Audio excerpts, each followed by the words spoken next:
నాగేశ్వర గారు నమస్తే సార్. నమస్తే.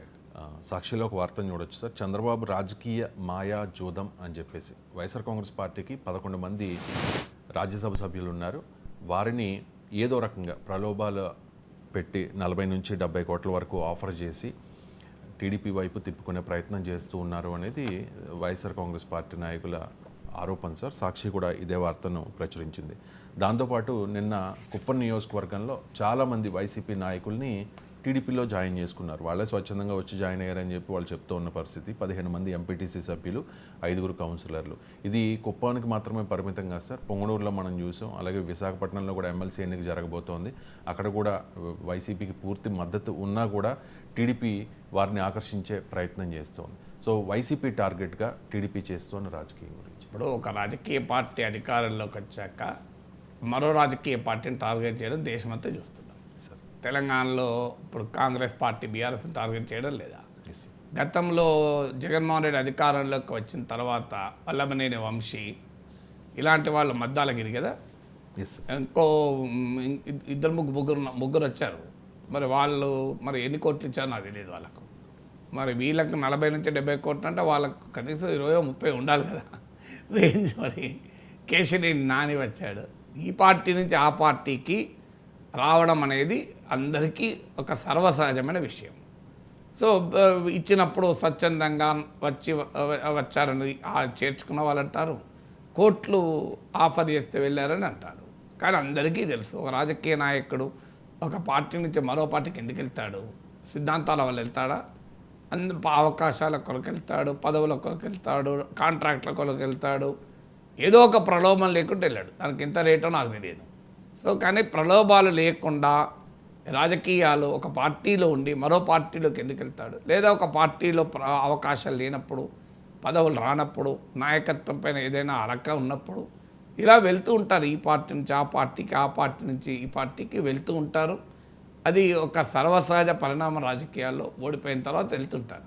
ఇప్పుడు మీకు చంద్రబాబు నాయుడు 2014-19 అధికారంలో ఉన్నప్పుడు 23 మంది వైసీపీ ఎమ్మెల్యేలు టీడీపీలో చేరలేదా? చేరినప్పుడు అప్పుడు 5 మంత్రులు కూడా చేశారు. నాకు గుర్తున్నంత వరకు 5 మంత్రులు కూడా అయ్యారు. సో ఆ 5 మంత్రులు అయినా కూడా మళ్ళీ నెక్స్ట్ 2019 ఎలక్షన్లకు వచ్చే వరకు జగన్మోహన్ రెడ్డి గెలవలేదా?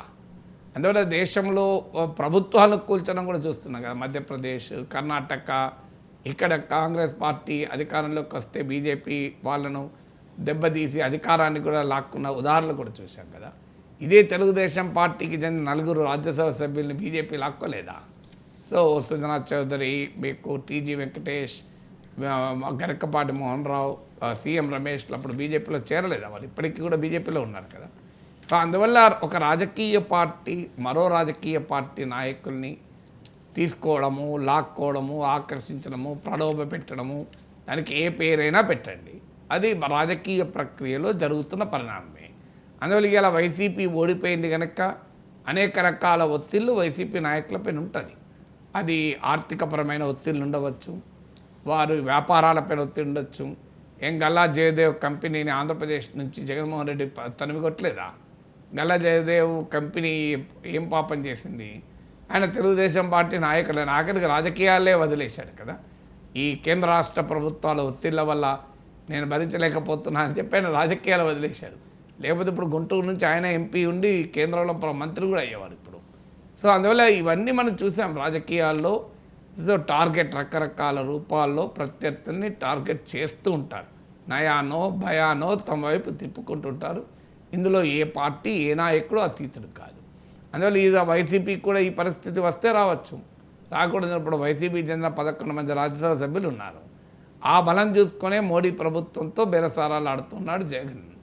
మీకు విజయసాయిరెడ్డి బహిరంగంగా చెప్పాడు కదా, టీడీపీకి 16 మంది ఎంపీలు ఉంటే మాకు 15 మంది ఎంపీలు ఉన్నారని ఆయన లెక్క కూడా చెప్పాడు. రాజ్యసభకు చెందిన 11 మంది, లోక్సభకు చెప్పిన 4. సో మాకు 15 ఉన్నారు అన్నారు. అంటే ఒక రకంగా టీడీపీకి వార్నింగ్ ఇచ్చారు, మీరే కాదు మేము కూడా బీజేపీతో రాజకీయం చేయగలుగుతామని. అన్నప్పుడు టీడీపీలు ఏం చేస్తారు? తన ప్రత్యర్థి రాజకీయం చేయగలుగుతానని వార్నింగ్ ఇచ్చాడు కనుక ఆ ప్రత్యర్థిని బలహీనపరిచే పని చేస్తారు. ఇప్పుడు మీకు జగన్మోహన్ రెడ్డి 2014-19 మధ్యకాలంలో చంద్రబాబు నాయుడు ముఖ్యమంత్రిగా ఉన్న రోజుల్లో కూడా జరిగింది ఏంటి? జగన్మోహన్ రెడ్డి రాజ్భవన్ పోయాడు. బయటకు వచ్చి నాతో ఇంతమంది ఎమ్మెల్యేలు టచ్లో ఉన్నారు, ఈ ప్రభుత్వాన్ని కూలుస్తామనే రీతిలో మాట్లాడాడు. జరిగింది ఏంటి? వైసీపీ నుంచి 23 మంది ఎమ్మెల్యేలు టీడీపీ లాగేసుకున్నది. సో ఈ తెలంగాణలో కూడా జరిగింది ఏంటి? రేవంత్ రెడ్డి ప్రమాణ స్వీకారం చేసిన ఒక్క రోజుకే 2 రోజులకి ఈ ప్రభుత్వం ఎక్కువ రోజులు ఉండదు, ఈ ప్రభుత్వం కూలిపోతుంది, మళ్ళీ కేసీఆర్ ముఖ్యమంత్రి అవుతాడు అంటూ మొదలుపెట్టారు బీఆర్ఎస్ వాళ్ళు. సో అప్పుడు కాంగ్రెస్ పార్టీ ఏం చేయాలి? థ్యాంక్ యూ వెరీ మచ్, చేసుకోండి, నా ప్రభుత్వాన్ని కూల్చుకోండి అంటారా? అందువల్ల అక్కడ ఎమ్మెల్యేలు లాగడం మొదలుపెట్టారు. అందువల్ల ఇది పరిణామాలు మనకు నిరంతరం. ఇదే జగన్మోహన్ రెడ్డి అసెంబ్లీలో చంద్రబాబు నాయుడు ఉద్దేశించాను లేదా, నేను చిటికేస్తే చాలు మీ ఆటో వైపు నుంచి ఇటు వస్తే నీకు ఎల్ఓపి స్టేటస్ కూడా పోతుంది అనలేదా? మరి ఎందుకన్నాడు చిటికేస్తే అని? ఇప్పుడు నువ్వు చిటికేస్తే అని బెదిరించావు, చంద్రబాబు నాయుడు చిటికేస్తాడేమో లేదా సపోర్ట్ కొడతాడేమో.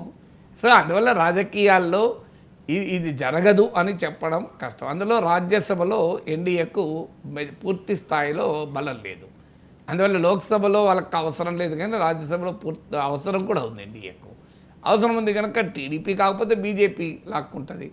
సో పోయే వాళ్ళు ఉన్నప్పుడు లాక్కున్న వాళ్ళు ఎప్పుడు ఉంటారు కదా. సో డిమాండ్ సప్లై ఉన్నప్పుడు డిమాండ్ అండ్ సప్లై సూత్రం.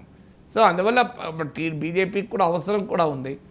అయితే ఒక్క పాయింట్ ఇక్కడ ఏముంది అంటే, వైసీపీ తరఫున వాళ్ళు ఎంపీలుగా ఉన్నా, టీడీపీ తరఫున రేపు టీడీపీలో చేరి ఎంపీలుగా ఉన్నా సపోర్ట్ చేసేది బీజేపీకి, తేడా ఏం రాదు. వీళ్ళేవి ఆంధ్రప్రదేశ్లో ప్రత్యేక హోదా ఇవ్వలేదన్నందుకు మోడీ ప్రభుత్వాన్ని పైన నిరసన తెలుపుతారా? ఏదో రాజ్యసభలో మాట్లాడతారంతే. అల్టిమేట్గా ఇష్యూ బేస్ సపోర్ట్ అని ఆల్రెడీ ప్రకటించారు కదా. సో వాళ్ళు వైసీపీ ఎంపీలు అయితేంది, టీడీపీ ఎంపీలు అయితేంది, రేపు బీజేపీ ఎంపీలుగా మారుతేంది, ఎవరైనా మళ్ళీ పోయేది అక్కడికే కదా. అన్ని నదులు సముద్రంలో కలుస్తాయి కదా. సో ఆంధ్రప్రదేశ్కి చెందిన అందరు ఎంపీలు బీజేపీలోనే కలుస్తారు. అది గత 10 ఏళ్ళుగా చూస్తున్న వ్యవహారమే. అండ్ ఆంధ్రప్రదేశ్లో మా ప్రయోజనాలు కావాలని చెప్పి ఆంధ్రప్రదేశ్ ఎంపీలు ఎవరు నిలబడేదే లేదు. అందువల్ల ఏ పార్టీ ట్యాగ్ ఉంటే ఏంటి వాళ్ళకు, it makes little difference for the people. అందువల్ల మీరైనా వాళ్ళైనా బీజేపీకి సపోర్టే. అందువల్ల జగన్మోహన్ రెడ్డికి అర్థం కావాల్సింది అంటే, how are you different? So TDP ఎన్డీఏలో ఉంది, మీరు కూడా ఎన్డీఏకి మద్దతు. ఇక మీ ఎంపీలు ఎక్కడ ఉంటుంది, ఏ పార్టీలు ఉంటుంది? మీరు వైసీపీలు ఉంటుంది, టీడీపీలు ఉంటుంది, బీజేపీలు ఉంటుంది, వాళ్ళు అల్టిమేట్గా ఎన్డీఏకి మద్దతు. సో అందువల్ల రాజకీయాల్లో మన బలం తగ్గుతున్న కొద్దీ ఎదుటివాడి అటాక్ పెరుగుతుంది. రాజకీయాలు అనేది మళ్ళీ ఒక మ్యాచ్ లాంటిది. ఇట్స్ లైక్ మ్యాచ్లో ప్రత్యర్థి బలహీనతలు ఉపయోగించుకుంటూ ఉంటారు. ఇది పొలిటికల్ గేమ్. ఇది జగన్ ఆడాడు, గతంలో చంద్రబాబు ఆడాడు, మోడీ ఆడుతున్నాడు, ఇక రేవంత్ ఆడుతున్నాడు, అందరూ ఆడుతున్నారు. ఇది పార్ట్ ఆఫ్ ద గేమ్ కదా. Right sir. తెలంగాణ ఉద్యమంలో యువత కీలక పాత్ర పోషించారు సార్. ఆ తర్వాత తెలంగాణ ఏర్పడిన తర్వాత బీఆర్ఎస్ అధికారంలోకి వచ్చిన తర్వాత ఉద్యోగాలు కేసీఆర్ కుటుంబ సభ్యులకే వచ్చాయి, కానీ యువతకు రాలేదు తెలంగాణ ఉద్యమంలో పార్టిసిపేట్ చేసిన వాళ్లకు అనేది మొదటి నుంచి బీఆర్ఎస్ మీద ఉన్న విమర్శ. బహుశా అదే బీఆర్ఎస్ పతనానికి కూడా కారణం కావచ్చు. ఇప్పుడు కేటీఆర్ అంటూ ఉన్నారు సార్, ఈ రేవంత్ గవర్నమెంట్లో ఈ 8 నెలల్లో ఒక్క ప్రభుత్వ ఉద్యోగం ఇచ్చినట్టు నిరూపించిన రాజకీయం వదిలేస్తానని చెప్పేసి. సో ఆ సెక్షన్ అట్రాక్ట్ చేయడానికి బీఆర్ఎస్ ఇప్పుడు మళ్ళీ ప్రయత్నం చేస్తోంది. సో కాంగ్రెస్ చేయాల్సింది ఏంటి ఈ విమర్శలు వస్తున్న నేపథ్యంలో? కాంగ్రెస్ చేయాల్సింది ఏంటనే కాంగ్రెస్ చాలామంది అడ్వైజర్లు ఉన్నారు, నేను చెప్పాల్సిన అవసరం లేదు. కానీ కాంగ్రెస్ చేస్తున్నది ఏమిటి అనేది చెప్తాను. చేయాల్సింది ఏమిటి అనేది కాంగ్రెస్ పార్టీకి సునీల్ కనుగోలు ఉన్నారు, నాగేశ్వర్ ఎందుకు. సో ఫండమెంటల్ క్వశ్చన్ ఏంటి అంటే, youth unrest especially on jobs అనేది దేశవ్యాప్తంగా ఒక పొలిటికల్లీ పొటెంటస్ వెపన్ అయింది. ఇక్కడే కాదు, దేశవ్యాప్తంగా కూడా రాజకీయంగా ఒక ప్రధానమైన ప్రభావాన్ని ఈ ఎన్నికల్లో చూపింది. మీకు centre for study of developing societies CSDS Lokniti వాళ్ళ స్టడీస్లో కూడా ఇది వెల్లడైంది. ఈవెన్ ఉత్తరప్రదేశ్ లాంటి ప్లేస్లో కూడా హిందూ ఓటర్లను బీజేపీ అడిగితే మేము రాముని గుడి కట్టినందుకు చాలా ఆనందంగా ఉన్నది, మోడీకి ధన్యవాదాలు, కానీ మా ఉద్యోగాలు ఏంటి అని అడిగారు. అంటే రాముని గుడి కట్టినందుకు ఓట్లు వస్తాయని బీజేపీ అనుకుంటే, రాముని గుడి కట్టినందుకు సంతృప్తి వ్యక్తం చేస్తూనే అది ఓటుకు ప్రాతిపదిక కాదు, ఓటుకు ప్రాతిపదిక వచ్చే వరకు మా ఉద్యోగాల సంగతి ఏంటి అని. ఇది మీకు అగ్నివీర్ లాంటి స్కీమ్ రాజస్థాన్, హర్యానా, యూపీ ఈ ప్రాంతములంతటా బీజేపీని దెబ్బతీసింది. అందుకే మీరు చూడండి, బీజేపీ రాష్ట్ర ప్రభుత్వాలు ఒకదానితో పోటీ పడి ప్రకటిస్తున్నాయి. అగ్నివీర్లకు మేము రిజర్వేషన్లు ఇస్తాం, అగ్నివీర్లకు మార్పులు చేస్తాం అంటూ రోజు మాట్లాడుతున్నారు. ఎందుకంటే ఇండియా కూటమి కాంగ్రెస్ పార్టీ అగ్నివీర్ అనే అంశాన్ని చాలా పెద్ద అంశంగా మార్చింది. అది మన దగ్గర సౌత్లో సైన్యం రిక్రూట్మెంట్ చాలా పరిమితం కనుక అది మన దగ్గర అంత పెద్ద ఇష్యూగా లేదు. కానీ ఇప్పుడు హర్యానా లాంటి స్టేట్లో, యూపీ, రాజస్థాన్ లాంటి స్టేట్లో మనలాగా సాఫ్ట్వేర్ ఉద్యోగాలు ఉండవు వాళ్ళకు, మనలాగా ఇండస్ట్రియలైజేషన్ తక్కువ కంపారిటివ్లీ. మీకు దానివల్ల ఏమవుతుంది అంటే వాళ్ళకు పాపం కొంత మ్యానుఫ్యాక్చరింగ్లో అక్కడక్కడ ఉద్యోగాలు వచ్చినా ఈ ఆర్మీ అనేది ఒక పెద్ద సోర్స్ ఆఫ్ రిక్రూట్మెంట్. గ్రామాలే ఆర్మీలో ఉంటారు. పంజాబ్, హర్యానా, ఉత్తరప్రదేశ్, రాజస్థాన్ ఈ ప్రాంతం అంతా మీకు ట్రెండ్ ఉంటుంది. అందుకే మీకు ఈ బీజేపీని దెబ్బతీసిన అనేక ఫ్యాక్టర్స్లో యూత్ అన్ఎంప్లాయ్మెంటు, అలా అగ్నివీర్ లాంటి పథకాల వల్ల ఉన్న యువత అశాంతి ఒక ప్రధానమైన కారణమైంది.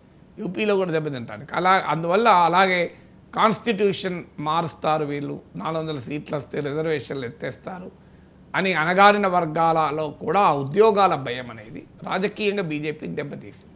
సో అందువల్ల తెలంగాణ, ఆంధ్రప్రదేశ్లో కూడా ఇదొక ప్రధానమైన అంశం. ఇప్పుడు ఆంధ్రప్రదేశ్లో జరిగింది ఏంటి, మీరు ఇన్ని పథకాలు ఇచ్చినా జగన్ ఎందుకు ఓడిపోయాడు? పథకాలు ఇచ్చిన తల్లి జగన్మోహన్ రెడ్డి ఏమనుకున్నా అంటే ఆడవాళ్ళంతా మాకే ఓట్లేస్తారు స్త్రీలు అన్నారు.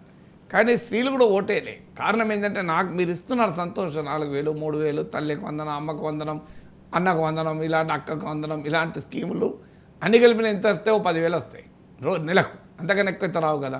పోనీ మా ఆయనకు ఆటో అంటే వాహన మిత్ర, సో అన్నీ కలిపినా కూడా నెలకు 10,000 దాటవు. మా అత్తమామలకు పింఛన్లు ఇన్ని కలిపినా కూడా మీకు 10,000, 12,000 రావు. కానీ నా బిడ్డకు ఉద్యోగం మొత్తం 30,000, 20,000 వస్తాయి కదా. సో ఈ అంశం అంటే గ్రోత్ వర్సెస్ వెల్ఫేర్ అన్న కన్సర్న్, జాబ్స్ వర్సెస్ వెల్ఫేర్ అన్న కన్సర్నే ఆంధ్రప్రదేశ్లో జగన్మోహన్ రెడ్డి ఓటమికి కారణం. ఇప్పుడు టీడీపీ 20 లక్షల ఉద్యోగాలు ఇస్తారని ప్రామిస్ చేశారు. చంద్రబాబు నాయుడుకు ఉన్నటువంటి పొలిటికల్ పర్సానా అంటే ప్రతి రాజకీయ నాయకునికి ఒక పేటెంటెడ్ పర్సానా ఉంటుంది. అంటే ఆయన రాజకీయ వ్యక్తిత్వానికి ఒక సింబల్ ఉంటుంది. జగన్మోహన్ రెడ్డి, రాజశేఖర్ రెడ్డి వీళ్ళ సింబల్ వెల్ఫేర్. చంద్రబాబు నాయుడుకు ఎకనామిక్ డెవలప్మెంట్ అనే ఒక భావన చంద్రబాబు నాయుడు రాజకీయ పర్సనాలిటీలో ఉండడం వల్ల టీడీపీ ఎప్పుడైతే 20 లక్షల ఉద్యోగాలు ఇస్తామో అంటే నమ్మారు. చంద్రబాబు నాయుడు నేను వెల్ఫేర్ స్కీమ్స్ అమలు చేస్తా అంటే నమ్మకపోయినా చంద్రబాబు నాయుడు ఎకనామీ డెవలప్ చేస్తా అంటే నమ్ముతారు. ఎందుకంటే ప్రజలకు చంద్రబాబు నాయుడు అనే నాయకుని యొక్క రాజకీయ పర్సనా పైన జగన్మోహన్ రెడ్డి ఉద్యోగాలు ఇస్తాడంటే నమ్మకపోవచ్చు, కానీ జగన్మోహన్ రెడ్డికి ఎక్కువ డబ్బులు బీకిస్తాడు అంటే నమ్ముతారు. ఎందుకంటే ప్రతి రాజకీయ నాయకత్వానికి ఒక పొలిటికల్ పర్సనా ఉంటుంది, ఒక రాజకీయ వ్యక్తిత్వం ఉంటుంది. సో అందువల్లే మీకు చంద్రబాబు నాయుడు ఎప్పుడైతే 20 లక్షల ఉద్యోగాలు ఇస్తారన్నారో సూపర్ 6లో భాగంగా ప్రజలు యాక్సెప్ట్ చేశారు. అందుకే జగన్మోహన్ రెడ్డి అసలు ఎంతకో అర్థం కాని అంశం ఎట్లా ఓడిపోయాను, ఇన్ని లక్షల కోట్లు జనానికి పంచాను కదా అని. కానీ మీరు లెక్కేయండి, వెల్ఫేర్ స్కీమ్స్ వల్ల ఒక కుటుంబానికి వచ్చిన మొత్తం డబ్బులు లెక్కేయండి. నా అంచనా మొత్తం డబ్బులు లెక్కేసిన 10,000 అవుతుంది, 15,000. ఈవెన్ వృద్ధులు కూడా ఆ ఇంట్లో ఉన్నా కూడా 20,000 మించదు. ఎందుకంటే 3,000 పెన్షన్ అనుకోండి, నానమ్మకు తాతలకు 6,000, వీళ్ళకి తల్లికి వందన ఒక 1,000, నెలకు 1,000 అనుకోండి, 1,000, 1,100 అనుకోండి, 7,500. ఇక ఇలా అన్ని లెక్కలేసినా కూడా మీరు 10,000 అయితే, 12,000 అవుతాయి, 15,000 అవుతాయి. కానీ ఒక బిడ్డకు ఉద్యోగం వచ్చింది అనుకోండి 20,000, 25,000 అవుతాయి కదా. సో ఈ గ్రోత్ వర్సెస్ జాబ్స్ కన్సర్న్ అనేది జగన్ కూడా దెబ్బతీసింది. తెలంగాణలో కూడా కేసీఆర్ సంక్షేమ పథకాలు అమలు చేసిన గ్రామీణ ప్రాంతాలనే బాగా దెబ్బతిన్నాడు. కానీ ఉపాధి అవకాశాలు బాగా ఉన్న హైదరాబాద్ నగరంలో బ్రహ్మాండంగా బీఆర్ఎస్ విజయం సాధించింది. ఇప్పుడు మీకు రైతు బంధు, దళిత బంధు, కళ్యాణ లక్ష్మి, పెన్షన్లు అన్నీ కూడా మీకు గ్రామీణ ప్రాంతాల్లోనే కదా లబ్ధాలు ఉండేది. హైదరాబాద్లో అయితే రైతు బంధు ఉండరు కదా. మరి అయినా కూడా మీరు గమనించండి, ఆ గ్రామీణ ప్రాంతాలని బీఆర్ఎస్ బాగా దెబ్బతింది. ఎందుకు దెబ్బతిన్నది అంటే మళ్ళీ సేమ్ యాక్సెప్ట్ జాబ్స్ అనేది ఒక ప్రధానమైన అంశంగా మారింది. అందువల్ల 2024 ఎలక్షన్స్, 2023 అసెంబ్లీ ఎలక్షన్ తెలంగాణలో, 24 ఆంధ్రప్రదేశ్ అసెంబ్లీ ఎలక్షన్, దేశంలో లోక్సభ ఎలక్షన్స్ మొదటిసారిగా ఎకనామిక్ కన్సర్న్, జాబ్స్, ముఖ్యంగా జాబ్స్ కన్సర్న్ ప్రజల ప్రధానమైన అంశంగా ముందుకు తీసుకొచ్చింది. సో అది తెలంగాణలో కూడా కాంగ్రెస్ పార్టీకి ఉపయోగపడింది. ఎందుకంటే అనేక ప్రీపోల్ స్టడీస్లో, పోస్ట్ పోల్ స్టడీస్లో కూడా వయస్సు పెరుగుతున్న కొద్దీ కాంగ్రెస్కు, బీఆర్ఎస్కు అనుకూలత పెరిగింది. వయస్సు తగ్గుతున్న కొద్దీ బీఆర్ఎస్ దెబ్బతింటూ వచ్చింది. మెయిన్లీ యంగ్ ఓటర్లు అయితే 70 to 80% బీఆర్ఎస్ కోటేయలే మొన్న అసెంబ్లీ ఎన్నికల్లో. 70 to 80% ఖచ్చితంగా చెప్పగలను. సో ఇది అనేక ప్రీపోల్, పోస్ట్ పోల్స్ 70-80% యూత్ వేయలే. ఇంకా ఇదే ఓటరు ఇటీవల పార్లమెంట్ ఎన్నికల్లో బీజేపీ కోటేశారు. కాంగ్రెస్ కన్నా కూడా యంగ్ ఓటరు పార్లమెంట్ ఎలక్షన్లు వచ్చే వరకు బీజేపీకి షిఫ్ట్ అయింది కనుకనే కాంగ్రెస్తో సమానంగా బీజేపీకి కూడా 8 సీట్లు తెచ్చుకోగలిగింది. ఓటింగ్ కూడా కాంగ్రెస్కి 40% ఓటింగ్ వస్తే బీజేపీకి 35% ఓటింగ్ వచ్చింది. దానికి కారణం ఏంటంటే యూత్ ఓటర్ షిఫ్ట్ ఈ బ్యాక్గ్రౌండ్ అంతా ఎందుకు చెప్తున్నానంటే కాంగ్రెస్ పార్టీ ప్రభుత్వం అర్థం చేసుకోవడానికి గ్రావిటీ ఆఫ్ ద ప్రాబ్లం ఏంటి అని చెప్తున్నాను. సో ఇవాళ బీఆర్ఎస్కు అవకాశం ఎందుకు వస్తుంది? ఇవాళ ప్రభుత్వ ఉద్యోగాల విషయంలో రోడ్ల మీదకి జనం క్లియర్గా వస్తున్నాడు. మా గ్రూప్ 2 ఉద్యోగాలు పెరగాలని, సో డిఎస్సి ఉద్యోగాలు పెరగాలి, ఇలా అనేక అంశాలపైన అఫ్కోర్స్ ఎగ్జామినేషన్లు వాయిదా వేయాలి అనే డిమాండ్లు ఉన్నాయి. అదంటే 2 రకాలుగా ఉంటారు. కొంతమంది వాయిదా వేయాలంటారు, కొంతమంది వాయిదా వేయద్దంటారు. కానీ ఇప్పుడు గ్రూప్ 2 ఉద్యోగాలు పెరగాలనే విషయంలో ఎవరికి అభ్యంతరం ఉంటుంది? అందరూ అంటారు. ఇప్పుడు తెలంగాణ ఉద్యమంలో ఇంటికొక ఉద్యోగం ఇస్తారు అని ఒక రకమైన నమ్మకం కలిగింది. మేము అనలేదని బీఆర్ఎస్ అంటుంది. నిజంగానే వాళ్ళు స్పెసిఫిక్గా ఇంటికి ఒక ఉద్యోగం అని అన్నారా అనలేదా తర్వాత సంగతి. ప్రజలైతే నమ్మింది బ్రహ్మాండంగా ఉద్యోగాలు వస్తాయి తెలంగాణ వస్తే అని. ఎందుకంటే కేటీఆర్ నా ఇంటర్వ్యూలో కూడా అడిగాను. సో అడిగినప్పుడు ఆయన క్లియర్గా అన్నది ఏంటంటే మేము ఇంటికో ఉద్యోగం అనలేదు, కానీ లక్షలలో ఉద్యోగాలు వస్తాయి అన్నమాట నిజమే అని. సో ఎప్పుడైతే ఆ ఎక్స్పెక్టేషన్స్ క్రియేట్ చేశారో ప్రజలు ఉద్యోగాలు ఇచ్చినా కూడా బీఆర్ఎస్ ప్రభుత్వం ఏమి ఇవ్వలేదని నేను అంటలేను. బీఆర్ఎస్ నాయకులు ప్రతిసారి లెక్కలు చెప్తారు. పోలీస్ రిక్రూట్మెంట్ ద్వారా ఇంత ఇచ్చాం, సింగరేణి ద్వారా అంత ఇచ్చాం, మీకు టీఎస్పీఎస్సీ ద్వారా ఇంత ఇచ్చామని. ఎన్ని ఇచ్చినా కూడా ప్రజలు ఎప్పుడు కూడా పర్ఫార్మెన్స్ను ఐసోలేటెడ్గా చూడరు. పర్ఫార్మెన్స్ను ఎగనెస్ట్ ది ఎక్స్పెక్టేషన్ చూస్తారు. అంటే ఎక్స్పెక్ట్ ఎంత చేశారు, పర్ఫార్మ్ ఎంత చేశారు. బీఆర్ఎస్ ఉద్యమ కాలంలో సృష్టించిన ఎక్స్పెక్టేషన్స్కు తగిన స్థాయిలో ఉద్యోగాలు లేవని ప్రజలు భావించారు కనుకనే బీఆర్ఎస్ కోటేరు యూత్. కాంగ్రెస్ పార్టీ కూడా అలాంటి ఎక్స్పెక్టేషన్స్నే క్రియేట్ చేసింది. మేము అధికారంలోకి వస్తే ఏడాదిలో 2 లక్షల ఉద్యోగాలు ఇస్తాము అని క్రియేట్ చేశారు, చెప్పారు. ఇవాళ మీకు బడ్జెట్ ఉపన్యాసంలో నాకు గుర్తున్నంతవరకు సబ్జెక్ట్ కరెక్షన్ 33,000 ఉద్యోగాలు ఇచ్చామని చెప్పారు. ఈ 33,000 ఉద్యోగాలకు కూడా ఈ ప్రభుత్వం వచ్చాక నోటిఫికేషన్లు ఇచ్చినాయా, గత ప్రభుత్వంలో నోటిఫికేషన్లు ఇచ్చి ఈ ప్రభుత్వంలో నియామకాలు జరిగాయో కూడా మనం చూడాలి. ఎందుకంటే ఈ ప్రభుత్వం అనేది కంటిన్యూస్ ప్రాసెస్. కానీ ఈ ప్రభుత్వ ఖాతాలో పడాలంటే ఈ ప్రభుత్వం వచ్చాక ఎన్ని రిక్రూట్మెంట్లు అనౌన్స్ చేశారు, అందులో ఎన్ని ఉద్యోగాలు ఉన్నాయి, అందులో ఇప్పటి వరకు ఎన్ని ఇచ్చారు, 1 ఇయర్ వరకు ఎన్ని కంప్లీట్ చేస్తారు. ఏ లెక్క ప్రకారం చూసినా కాంగ్రెస్ ప్రభుత్వం ఇచ్చిన హామీని నిలబెట్టుకోదు, అందులో అనుమానమే లేదు. ఇప్పుడు మీరు 2 లక్షల ఉద్యోగాలు ఏడాదిలో ఇచ్చే ప్రసక్తే లేదు. ఎందుకంటే ఇప్పటికీ 8 నెలలు అయిపోయింది కదా దాదాపు. ఈ మీకు కాంగ్రెస్ అధికారంలోకి వచ్చి డిసెంబర్లో అధికారంలోకి వచ్చింది. సో 8 మంత్స్ అయిపోయింది. 8 మంత్స్లో మీకు పోనీ ఒక నెల 2 నెలలు టీజీపీఎస్సీ చైర్మన్ నియామకం వీటికి ఆలస్యమైంది అనుకున్నా కూడా ఇంకా 6 నెలలతో అయిపోయింది కదా. 6 నెలల్లో 1,00,000 ఉద్యోగాలు నింపాలి కదా, నోటిఫికేషన్ రావాలి కదా, వచ్చాయా?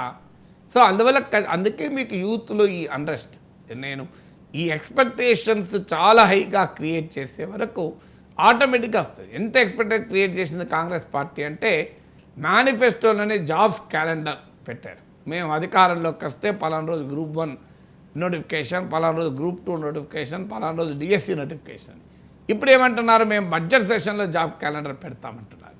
అయ్యా మీరు మేనిఫెస్టోలోనే పెట్టారు కదా జాబ్ క్యాలెండర్, మేనిఫెస్టోలో పెట్టింది ఎందుకు అమలు చేయడం లేదు అనేది యూత్ అడుగుతున్న మాట. అందువల్ల భారీ ఎక్స్పెక్టేషన్స్ రాజకీయాల్లో ఎన్నికల అవసరాల కొరకు, ఓట్ల కొరకు రాజకీయ పార్టీలు క్రియేట్ చేస్తే ఆ ఎక్స్పెక్టేషన్స్కి వీళ్ళు బాధితులు అవుతారు. ఇప్పుడు చంద్రబాబు నాయుడు ప్రభుత్వం కూడా 20 లక్షల ఉద్యోగాలు కల్పించలేదనుకోండి, డెఫినెట్గా అక్కడ కూడా 20 లక్షల కాల 15 లక్షలన్నా కల్పించినా సంతోషపడతారు, 10 లక్షలు కల్పించినా సంతోషపడతారు. కానీ మీరు 20 లక్షలన్నా కాన 2 లక్షలు కూడా కల్పించలేదనుకోండి, మీరు ఈవెన్ చూడండి 2 ఏళ్ల తర్వాత అక్కడ కూడా మళ్ళీ ఇదే మొదలవుతుంది అశాంతి. అంటే ప్రజలు తీర్పు చెప్పి బ్రహ్మాండంగా గెలిపించాక కూడా అసంతృప్తి చెందితే బ్రహ్మాండంగా రియాక్ట్ అవుతారు. జగన్మోహన్ రెడ్డి అనుభవం ఉంది కదా, 150 సీట్లు ఇచ్చిన ప్రజలే 11 కూడా సీట్లు ఇచ్చారు, 23 సీట్లు ఇచ్చిన ప్రజలే 164 సీట్లు ఇచ్చారు. సో అందువల్ల ఈ కాంగ్రెస్ పార్టీకైనా టీడీపీకైనా ఆ మాటకొస్తే అధికారంలోకి వచ్చే ఏ పార్టీకైనా మీరు కొంత ఎక్స్పెక్టేషన్ క్రియేట్ చేస్తే ఆ ఎక్స్పెక్టేషన్కు తగినట్టుగా పర్ఫార్మెన్స్ లేకపోతే ఖచ్చితంగా ప్రజలు క్వశ్చన్ చేస్తారు. ఇప్పుడు అదే జరుగుతోంది యూత్ అన్ఎంప్లాయ్మెంట్ విషయంలో.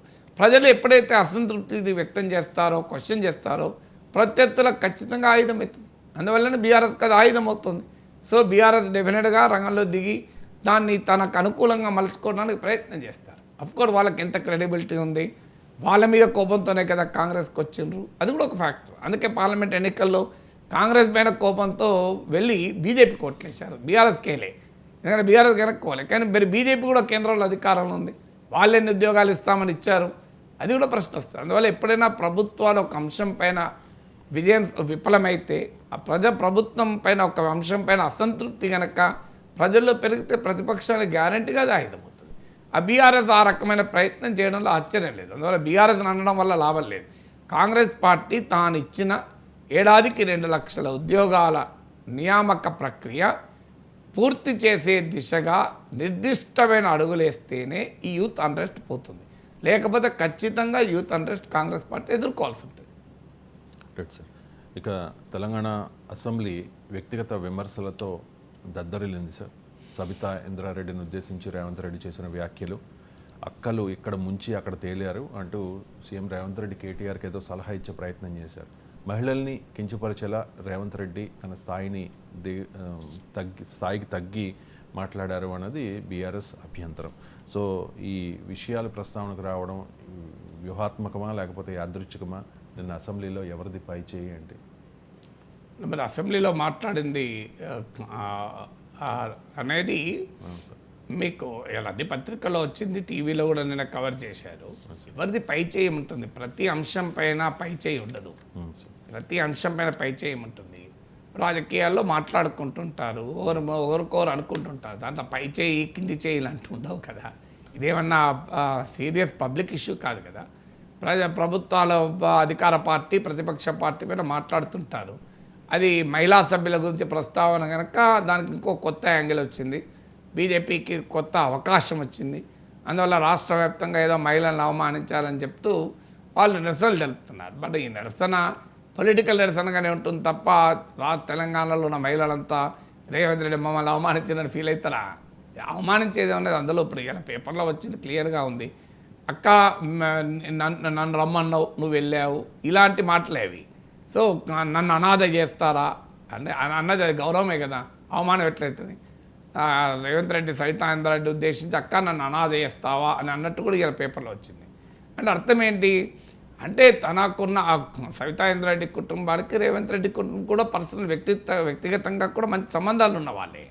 సో అందువల్ల డెఫినెట్గా సవితా ఇంద్రారెడ్డి తనను కాంగ్రెస్లోకి ఆహ్వానించి తాను మాత్రం బీఆర్ఎస్లోకి వెళ్ళింది అన్నది రేవంత్ రెడ్డి చెప్పదలుచుకున్నది. సో అందులో సారాంశం అది నాకు అర్థమైంది.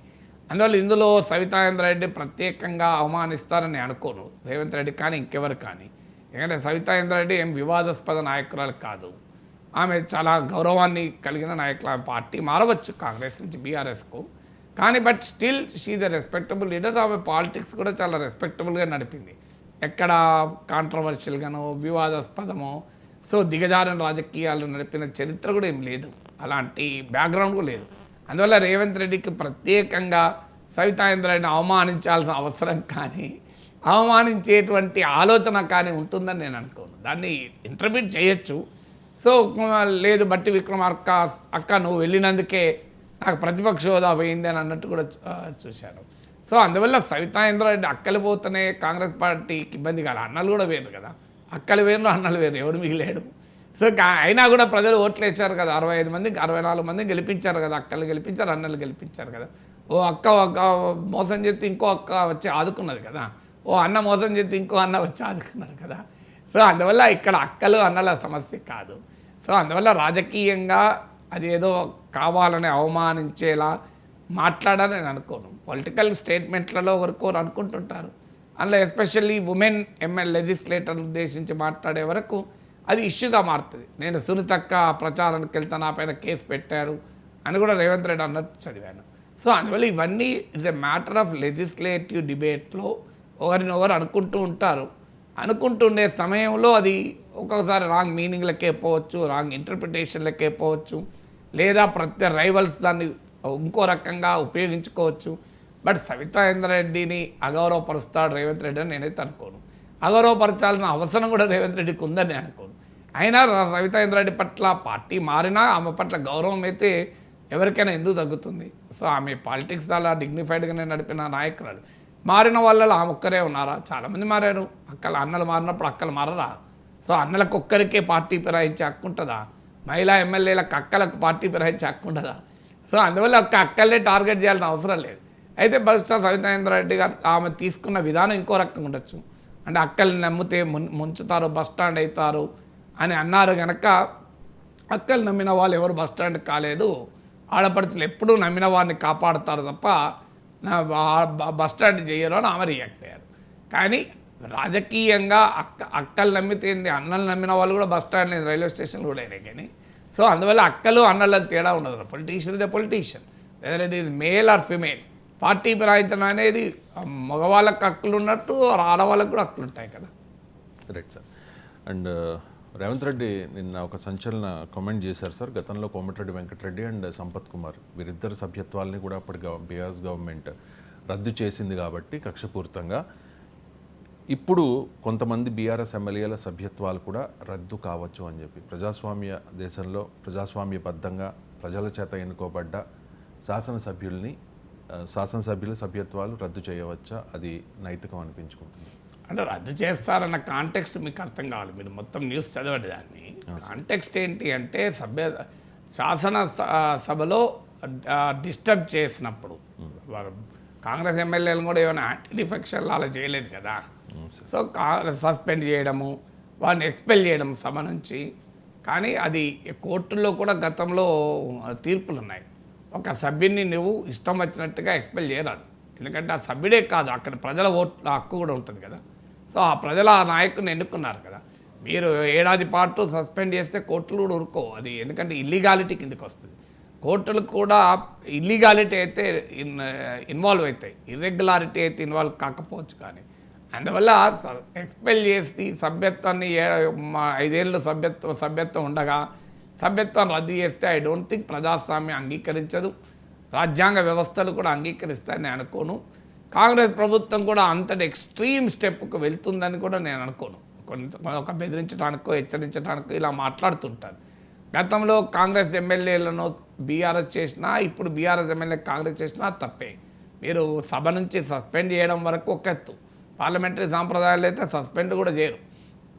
అయితే సభలో పద్ధతి ప్రకారం నడుచుకోవాల్సిన బాధ్యత కూడా సదరు సభ్యులపైన ఉంటుంది. నేను నా ఇష్టం వచ్చినట్టు ప్రవర్తిస్తాను, సభకు అంతరాయం కలిగిస్తాను అని సభ్యుడు అనుకోకూడదు. అధికారంలో ఉన్నవారు మాకు అధికారం ఉంది కదా, మేము ఎవరినైనా సస్పెండ్ చేయిస్తాం, ఎక్స్పెల్ చేయిస్తామంటే మీ అధికారంతో సంబంధం లేదు, ప్రజలు ఇచ్చిన అధికారం. ఇలా కాంగ్రెస్ పార్టీ ప్రభుత్వం వల్ల వాళ్ళు ఎమ్మెల్యేలు కాలేదు. వాళ్ళు ఎమ్మెల్యేలు కావడానికి ప్రజలు ఓట్లేయడం. సో కాంగ్రెస్ పార్టీ ఎమ్మెల్యేలకు ఎట్లా ఓట్లేశారు, ప్రతిపక్ష ఎమ్మెల్యేలు కూడా ప్రజలు అలాగే ఓట్లేశారు. మీకేమో అధికారంలో కూర్చోమని తీర్పు చెప్పారు, వాళ్ళకేమో ప్రతిపక్షంలో కూర్చోమని తీర్పు చెప్పారు. అందువల్ల ఎక్స్పెల్ చేస్తామని అనడం కూడా కరెక్ట్ కాదు. ఎక్స్పెల్ చేస్తే కోర్టులు కూడా ఊరుకుంటాయని అనుకోను. అందువల్ల అదొక పొలిటికల్ హెచ్చరికలాగా పొలిటికల్ కంటెస్టేషన్లో ఏమవుతుందంటే సభలో ఒకరికొకరు గట్టిగా వాదించుకుంటూ ఉంటారు. వాదించుకునే క్రమంలో ఒక మాటకు మాట పెరిగి కూడా ఒక్కోసారి మాట్లాడుతూ ఉంటారు. బట్ ఏదైనా అలాంటి ఆలోచన ఉంటే అదైతే ప్రజాస్వామిక సాంప్రదాయం అనిపించుకోదు. శాసనసభలో శాసనసభ్యులు ప్రవర్తన తప్పుగా ఉంటే దానికో పద్ధతి ఉంటుంది. Legislature has its own way to deal with it. కానీ సభ్యత్వాలు రద్దు చేయడం అనేది సభ్యత్వం ఎప్పుడు రద్దు అవుతుంది?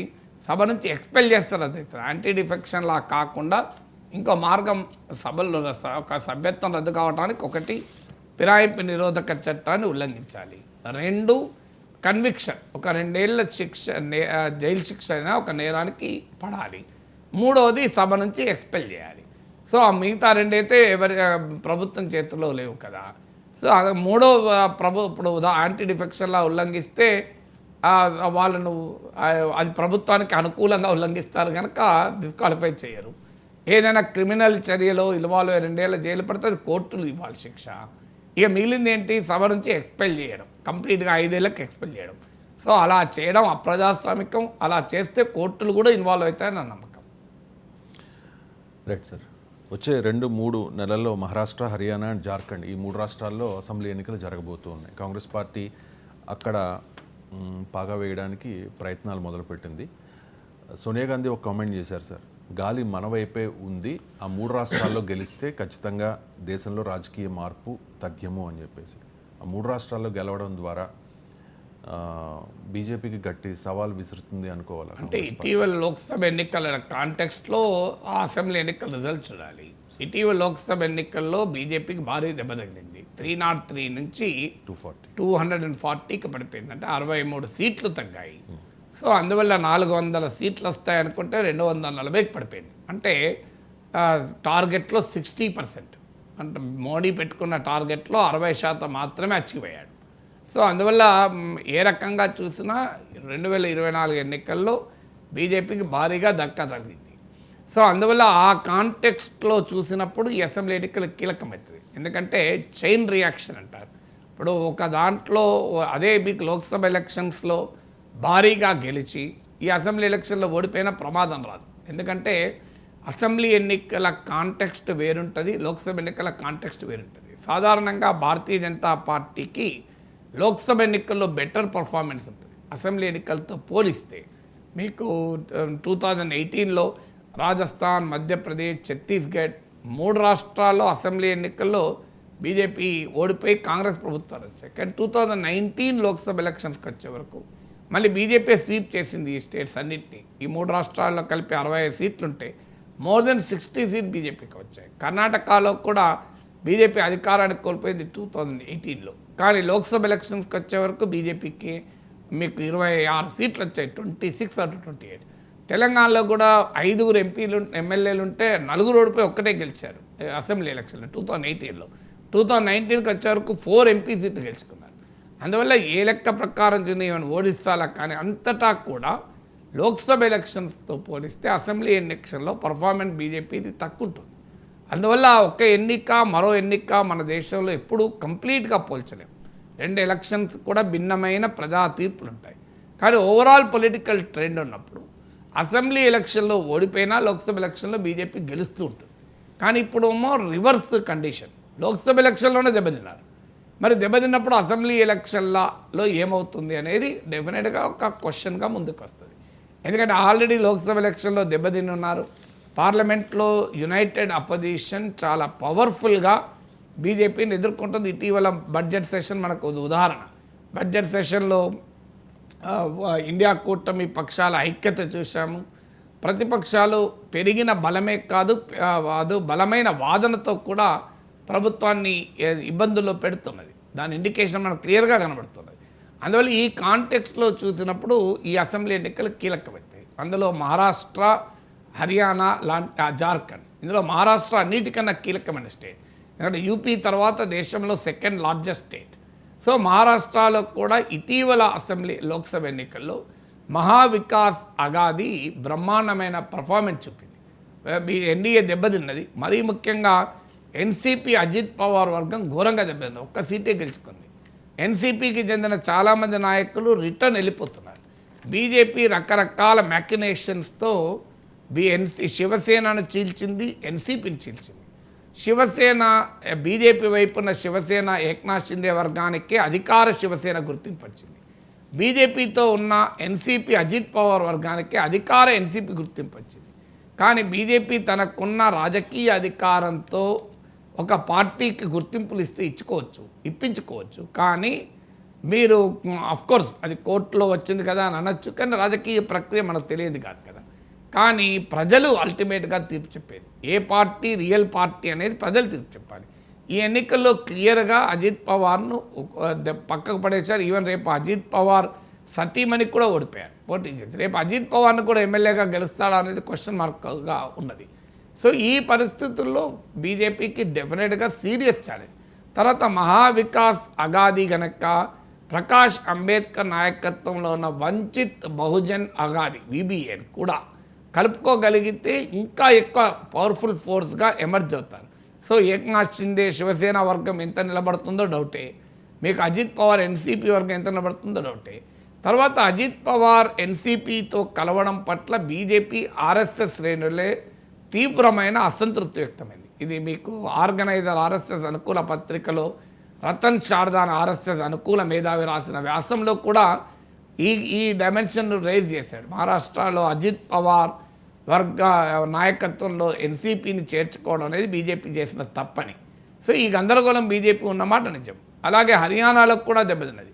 హర్యానాలో ఇటీవల జరిగిన సర్వేలకు కూడా ప్రీపోల్ సర్వేలో పీపుల్స్ పల్స్ వాళ్ళు జరిపిన ప్రీపోల్ సర్వేలో కూడా కాంగ్రెస్ వైపే స్వల్ప ఆధిక్యత ఉంది, కాంగ్రెస్ అధికారంలోకి వచ్చే అవకాశం ఉందని. అంటే హర్యానాలో కూడా జాట్ ఓటు తిరిగి కాంగ్రెస్ వైపు వెళ్తోంది. జననాయక జనతా పార్టీ బాగా బలహీనపడ్డది, ఎందుకంటే అది రైతుల బేస్, జాట్ ఫార్మర్ బేస్తో జననాయక జనతా పార్టీ ఎమర్జ్ అయింది. కానీ ఎన్డీఏలో చేరడం, బీజేపీతో కలవడం వల్ల చివరి నిమిషంలో ఇటీవల లోక్సభ ఎన్నికలకు ముందు వైదొలిగినా కూడా అది ఆ ఓట్ బేస్ను దెబ్బతీసుకున్నది. అందువల్ల ఆ ఓట్ బేస్ తిరిగి జాట్స్, దళిత్స్ ఈ ఓటర్ కాంగ్రెస్ వైపుగా షిఫ్ట్ అవుతున్నారు.